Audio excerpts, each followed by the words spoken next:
May kasabihan na anumang masamang ginawa mo sa kapwa mo ay iyon din ang babalik sa'yo. Isang masaya at magilaw na araw sa inyong lahat, Miss Sunako. Ganoon din naman sa inyong mga walang sawang tagapakinig at taga-subaybay.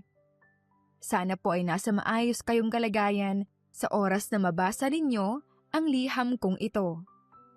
Nais ko pong itago niyo ako sa pangalang Alfred. 32 taong gulang na sa ngayon at nakatira dito sa Pasong Tamo, Makati City. Nagtatrabaho ako bilang isang virtual assistant. At ang liham kong ito ay naglalaman ng aking karanasan tungkol sa buhay pag-ibig noong taong 2019. Isang taon na kaming magkasintahan noon ni Jeline. Masaya naman sa una. Punong-puno ng sorpresa at lahat ng first time niya ay sa akin niya lamang daw naranasan. Kaya naman, mas lalo pa naming minahal ang isa't isa ng mga panahon na yon. That time ay nakatira pa ako sa isang apartment na magkatabi ang unit pero may tagi-isang kwarto sa loob. Kaya naman madalas, tuwing day off ni Jeline ay nagpupunta siya sa akin upang mag-spend ng rest day niya buong maghapon na kasama ko. At dahil nga flexible naman ang schedule ko, ay nagagawa kong hindi magtrabaho kapag naroon siya sa apartment para naman masulit namin ang buong maghapon na magkasama. Ganoon ang routine ng sitwasyon namin ni Jeline. At aaminin ko, kung minsan nakakadama na rin ako ng pagkabagot. At sa isang taon namin na magkarelasyon, aaminin ko na makailang ulit na rin na may nangyari sa amin. Ngunit dahil nga wala pa sa plano namin ang magbuo ng pamilya, ay may ginagawang paraan si Jeline upang hindi magbuntis. Sumapit ang taong 2020, buwan ng January. Mayroong bagong lipat sa bakanting unit ng apartment na tinitirahan ko. Isang babaeng morena, maganda at animoy isang modelo ang bawat galaw. At sa aura pa lamang niya ay mahalata mo ng palaban ang babae. Sa araw-araw na paghahakot niya ng mga gamit, napansin ko na mag-isa lamang siyang nagdadala ng mga iyon at palaging walang kasama. Kaya naman, isang araw, nang makita ko siyang naghahakot habang nagkakape ako sa labas ng unit, ay kaagad akong nag-alok ng tulong sa kanya. At hindi naman niya iyon tinanggihan. Doon ay nagkakwentuhan kami at nalaman ko sa kanya na isa pala siyang online English teacher at isa ring independent. Nalaman ko rin na ang pangalan niya ay itatago ko na lamang sa katauhan ni Leona. Matapos ko siyang tulungan, ay naramdaman namin na parang komportable na kaagad kami sa isa't isa. Nagagawa na namin magbiruan at magtawanan. Nasabi pa nga niya sa akin na baka raw minsan ay maaari niya akong mayayang mag-inom sa unit niya kapag free ako. O kaya naman ay sa unit ko kapag siya naman ang libre. At dahil doon ay mabilis kaming nakapagpalagayang loob ng bago kong kapitbahay, Miss Sunako. Matapos ang 2 buwan, buwan ng Marso, taong 2020, biglang pumutok ang pandemic lockdown. Tila biglang tumigil ang mundo ng lahat. Para bang ang lahat ay kinulong sa sarili nilang mga bahay. At mabuti na lamang ay naka-permanent work at home ang aking trabaho at ganoon din si Leona. Nang mga panahon na yon ay hindi na kami nakapagkita ng kasintahan kong si Jeline. Dumami ang bawal, dumagsa ang restrictions, at mas lalong humigpit ang seguridad sa bawat lugar. Lalong-lalo na dito sa Makati, na bantay sarado talaga ng mga otoridad. Tanging ang messenger video call na lamang ang naging communication namin noon ni Jeline. Kasabay pa niyon ang pagkahinto niya sa trabaho bilang isang manager sa isang sikat na fast food chain. Bagamat nagpapatuloy ang kanyang sweldo, ay nagkaroon pa rin ng epekto ang lockdown sa aming madalas na pagkikita. Nang mga panahon na iyon ay madalas naman kaming magkausap ni Leona. Dahil nga magkatabing unit lang naman kami, ay hindi na namin kailangan pang magsuot ng face mask at face shield. Dahil ilang hakbang lang ay maaari na kaming magkita at makapag-usap. Madalas ay hinahatiran niya ako ng mga pagkain, gaya ng ulam, pastries, na siya mismo ang nagbe-bake, at mga desserts na aaminin kong napakasarap naman talaga. Dahil doon ay mas lalo kaming napalapit ni Leona sa isa't isa. Habang tumatagal, naging routine na namin ni Leona ang magkwentuhan gabi-gabi pagkatapos ng buong maghapong trabaho. Walang gaanong ingay sa paligid ng mga panahon na yon, kaya't mas madalas kaming magkasama sa labas ng mga units namin. At dahil doon, ay mas marami akong nalalaman tungkol sa kanya. Nalaman ko na ulilang lubos na siya, kaya't sanay na siyang mag-isa at sanay siyang maging independent. Sa tuwing magkasama kami, nakikita ko na may nakatagong saya sa mga mata niya na hindi ko pa nasisilayan mula sa ibang tao. Habang nagiging malapit kami ni Leona sa isa't isa, nagsimula namang magsunod-sunod ang mga away at tampuhan namin ni Jeline.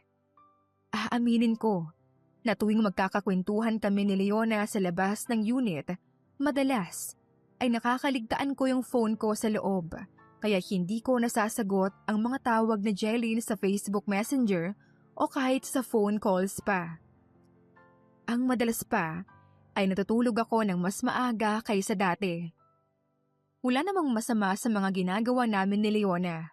Minsan, nagkakape kami sa labas ng unit. Minsan, nagdadala siya ng pagkain. At ang pinakamasarap pa roon ay ang kwentuhan namin. Dati si Jeline lang ang iniintindi ko. Pero ngayon, parang may ibang bagay na mas nangingibabaw sa pagitan namin ni Leona.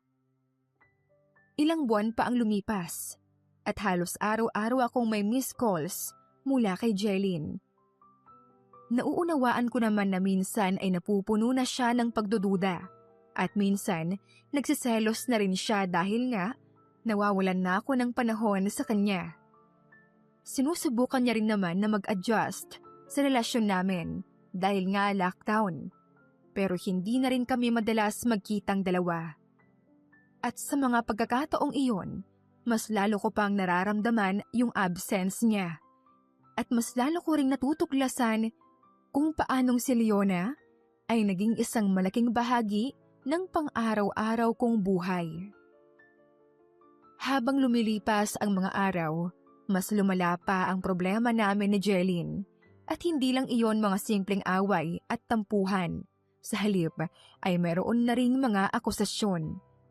Inaamin ko na marami rin naman talaga akong pagkukulang sa kanya tungkol sa relasyon namin. At isa na nga roon ang hindi ko pagkakaroon ng oras sa kanya. Kaya naman, hindi ko siya masisisi kung isang araw habang magkausap kami sa video call ay bigla niyang ipinagtapat na pinaghihinalaan niya na akong nambababae gamit ang online. Alfred, imposible namang hindi mo magawang mag-reply o sagutin man lang yung mga tawag ko. Seryoso? 24 hours ka ba talagang tutok sa trabaho o tulog? Siguro naman kumakain ka rin. At sa mga oras na yon, pwede mong makita o mabasa yung mga messages sa cellphone mo. O baka naman kasi, may babae ka na sa mga online dating sites. Panguusig ni Jeline sa akin isang araw nang magkausap kami sa video call. Ano bang pinagsasabi mo, Jeline? Wala akong ibang babae. Bakit ka ba ganyan mag-isip? Sa palagay mo ba, sa sitwasyon natin ngayon magagawa ko pang mambabae? Naiinis na sagot ko naman sa kanya. Pero bakit palagi kang naka-online? Tapos kapag tinatawagan kita, hindi mo naman sinasagot? Aminin mo na kasi na may iba ka nang pinagkakaabalahan dyan. Tanong pa niya na may halong pagdududa at pag-aakusa. Dahil sa sinabi niyang iyon ay hindi ko na napigilan pa ang aking sarili. kaya binaba ko na lamang ang tawag. Hindi ko alam kung bakit ko iyon ginawa. Siguro ay masyado na akong nasaktan at hindi ko na kayang pag-usapan pa ang tungkol sa mali ko. Walang kaalam-alam si Jelyn na unti-unti ay nagiging totoo na ang kanyang mga paratang sa akin. Pagkatapos ng usapan namin na yon, nanatili akong nakaupo at tahimik na nag-iisip habang tinatanaw ang kabuuan ng unit ko. Naisip ko kung paano kami nauwi sa ganito. Dati, si Jelyn lang ang iniintindi ko. Pero ngayon, parang si Leona na lang ang laging nasa utak ko. Samantala, nagpatuloy sa paggawa ng paraan si Jelyn para magkaayos kami. Palaging nagte-text at nagsusorry. At inaamin na kasalanan niya ang lahat kaya hindi kami nagkakaunawaan. Ngunit sa halip na replyan ay tinitiis ko siya at mas pinili na huwag na lamang makipagtalo. Pagkatapos ng mahabang araw sa trabaho, gaya ng nakasanayan ko, lumabas ako ng unit para magkape. Gusto ko lang sana ng kaunting katahimikan. Kailangan ko ng pahinga, hindi lang pisikal, kundi pati ng utak dahil sa dami ng iniisip ko. Nakita ko si Leona na nakatayo sa harap ng unit niya. May hawak na sigarilyo at nakatingin sa malayo. Uy, Leona. Kumusta? Bati ko sa kanya. Okay lang naman. Heto, stress din sa work. Ikaw ba? Nakangiting sagot at balik naman niyang tanong sa akin. Ganoon din. Parang paulit-ulit na lang, no? Natatawang balik ko sa kanya. Ngunit ngumiti lamang siya at matamang tinitigan ako bago muling nagsalita. Oo nga pala, Alfred. May natira pa akong alak sa loob. Mga stocks ko pa yun noon bago mag-lockdown. Baka lang gusto mong uminom. Tanong niya habang hinihit-hit ang huling buga ng sigarilyong hawak. Sige ba? Matagal-tagal na rin mula nung huli akong nakainom ng alak eh.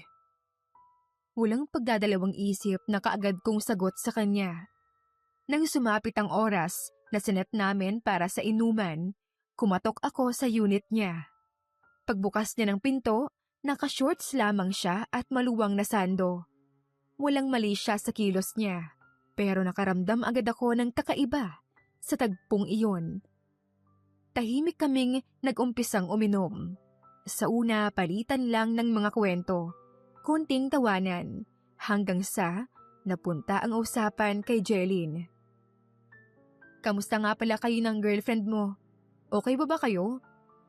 Ang hirap ng sitwasyon niyo ngayon, no? Tanong ni Leona habang nilalaro ang baso sa kamay at nakatitig sa akin.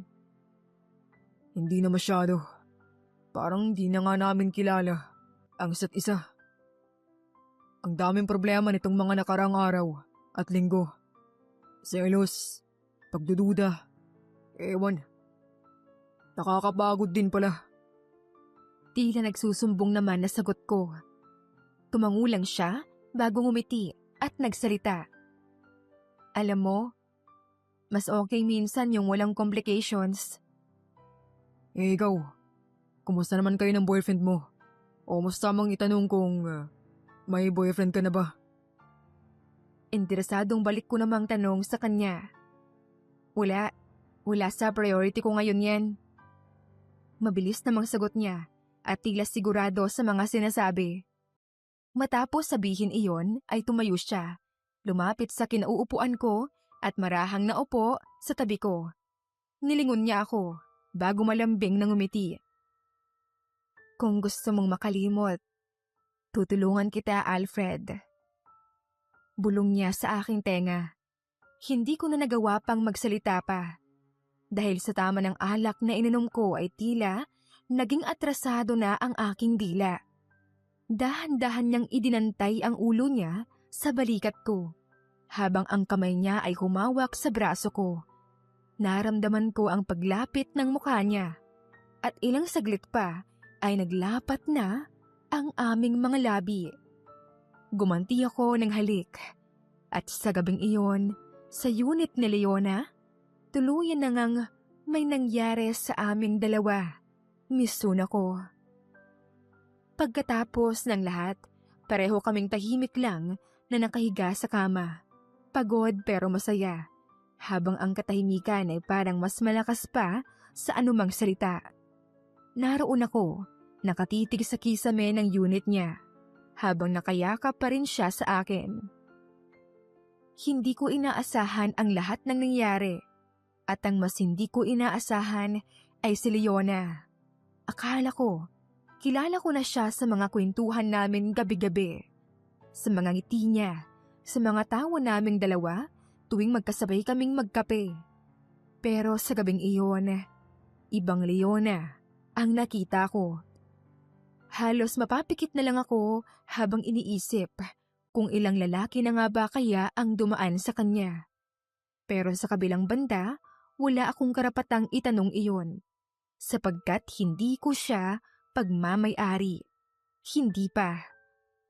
Huminga ako ng malalim. Hindi ko alam kung kasiyahan lang ba ang naramdaman ko o kung may anong kaba nagsisimulang sumiksik sa puso ko. Dahil habang tumatagal ang katahimikan naming dalawa, mas lalo kong nararamdaman na may kung anong hindi ko pa lubusang nauunawaan tungkol kay Leona. Simula ng gabing iyon, parang may nabuksan ng pinto sa pagitan namin ni Leona na hindi na muling naisara. Nasundan pa ang lahat ng maraming beses at madalas sa unit pa rin niya. Parang naging routine na lang sa amin ang ganoong klaseng gawain. Sa tuwing matatapos ang trabaho, halos otomatikong humahakbang ang mga paa ko patungo sa kanya. At sa tuwing nasa loob na ako ng unit niya, parang nawawala na ang lahat ng problema, lahat ng pagdadalawang isip, at lahat ng pag-aalinlangan. Minsan naiisip ko, nababaliw na ba talaga ako?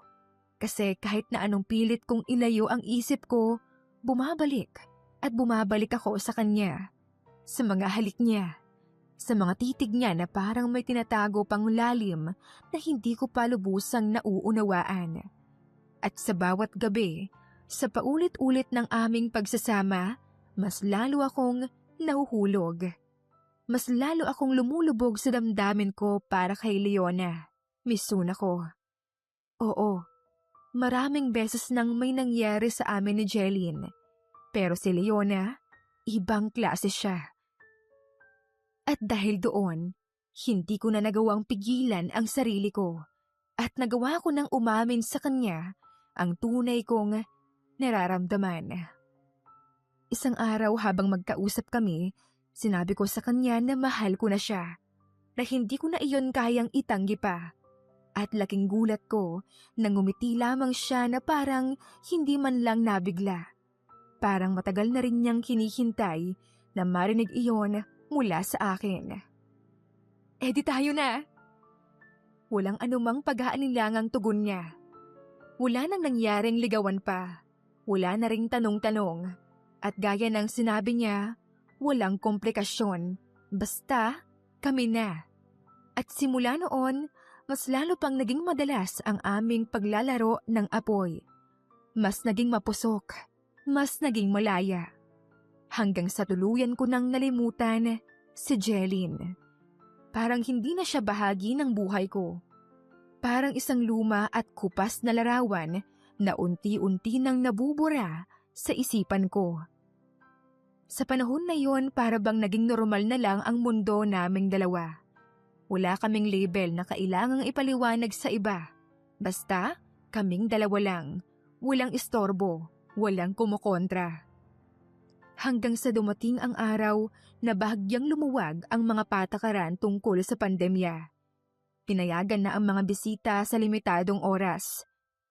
Wala akong ideya na gagamitin ni Jeline ang pagkakataon na iyon para bigla ang bumisita sa apartment ko.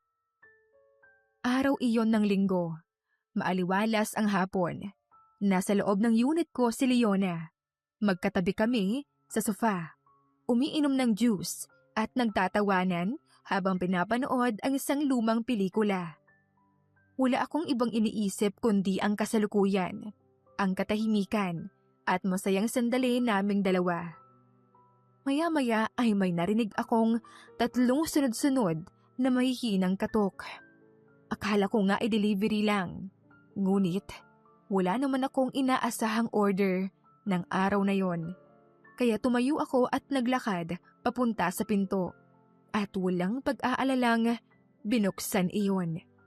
Pagbukas ko ay daig ko pa ang binuhusan ng malamig na tubig. Dahil bumungad sa harapan ko si Jeline. Kaagad siyang pumasok sa loob ng unit, gaya ng kanyang nakasanayan. Jeline, teka, paanong... by the way, si Leona nga pala. Bagong lipat dyan sa kabilang unit. Leona, girlfriend ko, si Jeline. Utal-utal na wika ko na hindi alam ang sasabihin ng mga oras na yon sa biglang pagsulpot ni Jeline. Oh, hi. Glad to meet you here, Leona. Tipid na bati naman ni Jeline kay Leona. Pilit niyang pinapagaan ang sitwasyon kahit ramdam kong mabigat ang kanyang emosyon. Ngunit nang magtagpo ang mga mata nila ni Leona, napansin kong biglang natigilan si Jeline. Sandali siyang natahimik, bago bahagyang tumango. Hindi ko yon gaanong pinigyan ng pansin. Baka nabigla lang siya o nagulat nang makita si Leona dahil hindi naman kasi kami nasanay na may bisita at babae pa. Nagpaalam ako saglit para kumuha ng maiinom sa kusina. Habang nakatalikod ako, naririnig ko ang mahinang bulungan ng dalawa. Hindi ko naintindihan kung ano ang pinag-uusapan nila. Pero wala naman akong narinig na pagtataas ng boses o masamang tono. Kaya hindi na ako nag-alala pa. Pagbalik ko mula sa kusina ay laking gulat ko nang abutan kong nagtatawanan na sila. Magaan ang kanilang usapan, para bang matagal na silang magkakilala. Ang kaninang kaba sa aking puso ay kaagad na nawala. At ang nakakatawa pa, parang ako pa ang hindi kasali sa kanilang kwentuhan. Kaya naman, napangiti na lang ako. Sa isip ko, mas maganda na rin iyon. At least, hindi na kami pag-iisipan ni Jeline ng masama. Hindi niya na ako uusisain pa kung sino si Leona.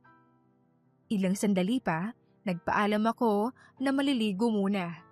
Naiwan silang dalawa sa sala habang nagmemeryenda at tila tuloy pa rin ang masayang kwentuhan. Habang nasa banyo ako, sinubukan kong isipin kung ano ang pinag-uusapan nila. Pero sa totoo lang, naging kampante na rin ako. Wala akong narinig na sigawan, walang buliyawan, walang iringan. Sa halip, tahimik ang buong paligid, maliban sa mga tawa at biro mula sa labas ng banyo. Pagkalabas ko, ganoon pa rin ang eksena. Walang kakaiba. At dahil doon, mas lalo akong naging panatag. Lumipas ang ilang linggo mula noong araw na iyon, akala ko tapos na ang lahat. Akala ko ay naiwan na namin sa likod ang anumang komplikasyon. Hanggang isang araw, nakatanggap ako ng tawag mula kay Jeline. Hindi ko inaasahan ang tono ng boses niya ng mga oras na yon.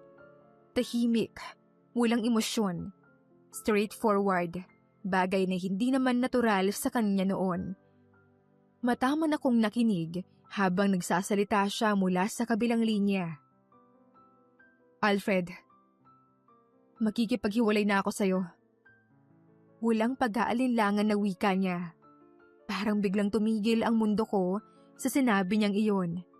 Napatayo ako mula sa kinauupuan at hindi agad ako nakapagsalita. Teka, seryoso ka ba dyan, Jeline? Bakit? Anong dahilan? Sa wakas ay naitanong ko ng makabawi. Alam ko mahirap tong paniwalaan, Alfred. Pero sa totoo lang, wala na akong nararamdaman para sa'yo. Noong una, gusto ko siyang suyuin. Gusto kong sabihin na ayusin pa namin ang lahat. Pero habang naririnig ko ang tinig niya na parang hindi na ako bahagi pa ng mundo niya, unti-unti ko nang tinanggap ang katotohanan. At aaminin ko, ng mga panahon na yon ay hindi na rin naman ako masaya sa aming relasyong dalawa. Kaya't sa dulo ng pag-uusap naming iyon, wala akong nasabi, kundi ang totoong nararamdaman ko. Nauunawaan kita, Jeline. At kung yun ang magiging paraan para lumaya ka sa akin, palalayain na kita. Aaminin ko, hindi na rin ako masaya pa sa relasyon nating dalawa. Pero huwag mo sanang isipin na hindi mo ako napasaya at hindi kita minahal. Minahal naman kita. Kaya lang, hanggang doon na lang siguro talaga tayong dalawa. Ang mahabang pagtatapat ko sa kanya. Misuna ko, ng mga oras na yon ay hindi ko alam kung nasa tamang pag-iisip pa ba ako nang sabihin ko ang mga bagay na iyon kay Jeline. Marahil ay pinagtakpan ko na lamang ang pride ko, kaya pinilit kong isingit ang mga salitang iyon. Pagkababa niya ng tawag, ilang minuto lang ang nakalipas bago ko nalaman na kaagad niya na akong binlock sa lahat ng mga social media accounts niya. At alam ko, kahit sa mismong number ko, ay ginawa na rin niya yon. Wala nang goodbye, wala nang paliwanag, isang tahimik na pagtatapos. Pero sa kabila ng lahat, hindi na ako naghabol. Dahil kahit masakit, alam kong doon rin talaga papunta ang lahat. Nang tuluyan na akong lumaya kay Jeline, akala ko magsisimula na ang panibagong yugto ko kasama si Leona. Wala na kaming kailangang itago, wala na ring balakid. Sa mga unang araw, masaya kaming dalawa. Walang iniisip kundi ang isa't isa. Pero, ilang linggo lang ang lumipas. Napansin kong unti-unting nanlalamig si Leona. Hindi na siya nagbubukas ng pinto tuwing kumakatok ako. Hindi na rin siya dumadaan sa unit ko, kahit magkatabi lang naman kami. Hanggang isang araw, bumungad sa akin ang eksena na ayoko sanang makita. Nakita kong naghahakot na ng mga gamit niya si Leona. Pilit ko siyang kinausap, ngunit isang malamig at matigas na salita lamang ang iniwan niya sa akin at sinabing, kahit kailan naman daw ay hindi niya ako minahal. Wala nang paliwanag, wala ring galit, ngunit nagdulot sa akin ng labis na sakit. Nang tanungin ko ang landlady namin kung may alam ba ito sa dahilan ng biglaang pag-alis ni Leona, ay sinabi lang niya sa akin na lilipat na raw si Leona sa mas malaking apartment para raw sa 2 tao. Doon ako napatigil. Bigla akong nabalot ng tanong na walang kasagutan. Sa halip na sumaya ako sa kalayaan na akala ko ay simula na ng masayang pagpapatuloy namin ni Leona, ay para akong iniwan na walang direksyon. At dahil nga may mga common friends pa kami, kahit pa nakablock na ako kay Jeline, ay nagulat ako nang isang araw nakatanggap ako ng mensahe mula sa kapatid kong si Aliyah. May kasamang screenshot iyon, isang Facebook post ni Jeline. At sa larawan ay magkasama sila ni Leona sa isang maliit pero maaliwalas na bahay. Magkaakbay at masaya habang kumakain. Nasa caption pa ang mga salita na halos sumabog ang puso ko sa sakit. The beginning of a new chapter in life with the person I love the most. Napaupo ako nang makita iyon, para akong hinagisan ng bomba. Hindi ako makapaniwala. Wari ko ay isang masamang panaginip lamang ang lahat. Pakiramdam ko ay pinaglalaroan ako ng tadhana. Akala ko ako ang pinili, pero sa huli, isa lang pala akong tagpuan sa muling pagbabalikan ng 2 matagal nang nagmamahalan. Sa sobrang gulo ng isip ko, napagdesisyonan kong kausapin si Leona para man lang makuha ang mga sagot na hindi niya binigay noon. Pumayag naman siya at nakipagkita sa akin sa isang sikat na mall sa Maynila. Akala ko ay malilinawan ako sa lahat ng pangyayari nang makausap ko si Leona. Pero sa halip, mas lalo lang akong nilamon ng pagkalito. Sa mismong harap ko, sinabi ni Leona ang totoo na nagkabalikan na sila ni Jeline. Noon pa pala, noong high school pa lamang, ay may relasyon na silang dalawa. Nahinto lamang iyon dahil pilit na pinaghiwalay sila ng mga magulang ni Jeline kay Leona at ipinadala sa malayong probinsya. At mula noon ay nawala ang kanilang komunikasyon. At nang nakita raw sila muli sa apartment habang naliligo ako, ay nagkakuhanan na sila ng mga social media accounts. At doon na itinuloy na pag-usapan at pagplanuhan ang lahat. Kaya pala ganoon ang naging reaksyon nila nang magkita sila sa apartment. Hindi pala iyon unang pagkikita, kundi isang pagbabalikan. Pagbabalikan na ako rin mismo ang naging daan dahil si Leona ay isa palang silahis at matagal na silang nagmamahalan. Doon ko rin napagtanto ang maraming bagay. Kaya pala tila may lamat na sa pagitan naming dalawa ni Leona mula pa sa simula. Kaya pala hindi ako kailanman naging sapat para sa kanya. At ang mas masakit pa, nung sinabi ni Leona na kahit kailan ay hindi niya ako minahal. Dahil sa revelasyon na yon ay hindi ko na pinilit pa ang sarili ko, Mizuna ko. Hindi ko na inusisa pa kung kailan nagsimula ang panlilinlang. Inisip ko na lamang na marahil ay iyon na ang karma ko. Dahil sa mga nagawa ko kay Jeline na naging tapat sa akin, pero nagawa kong lokohin. Matapos naming mag-usap ni Leona, ay tahimik na tumayo na lamang ako at naglakad palayo.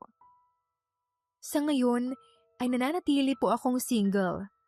Hindi naman ako naghahanap ng magiging girlfriend. Ngunit hindi ko rin naman sinasarado ang puso ko sakaling may dumating na tamang tao para sa akin. At ipinapangako ko na kapag dumating siyang muli, hinding-hindi ko na uulitin ang bagay na ginawa ko kay Jeline. Mizuna ko, sa lahat ng nangyaring iyon, isang bagay lamang ang natutunan ko. Hindi lahat ng tao ay inilaan para manatili sa buhay mo, kahit gaano mo pa sila kamahal. Minsan, parte lang sila ng kwento mo, hindi para mahalin ka, kundi para ituro kung paanong mahalin ang sarili mo kapag iniwan ka na ng tao na akala mo ay para sa'yo. Hanggang dito na lamang po ang liham kong ito. Sana po ay nagustuhan at nakapulutan ng aral. Maraming salamat po sa pagbabahagi ng aking kwento. Lubos na gumagalang at nagmamahal, Alfred, mula sa Pasong Tamo, Makati City. Sana po ay nagustuhan ninyo ang ating kwento ngayong araw. Ako po ang inyong tagapagsalaysay, Mizuna ko. Maraming salamat po sa inyong pakikinig at hanggang sa susunod na kwento.